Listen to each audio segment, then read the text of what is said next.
Assalamualaikum warahmatullahi wabarakatuh.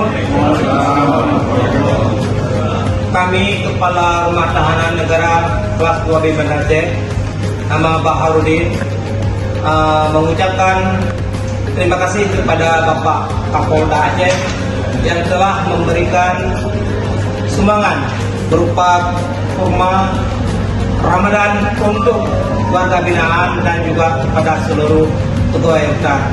Atas ini kami mengucapkan terima kasih. Assalamualaikum warahmatullahi wabarakatuh. Waalaikumsalam.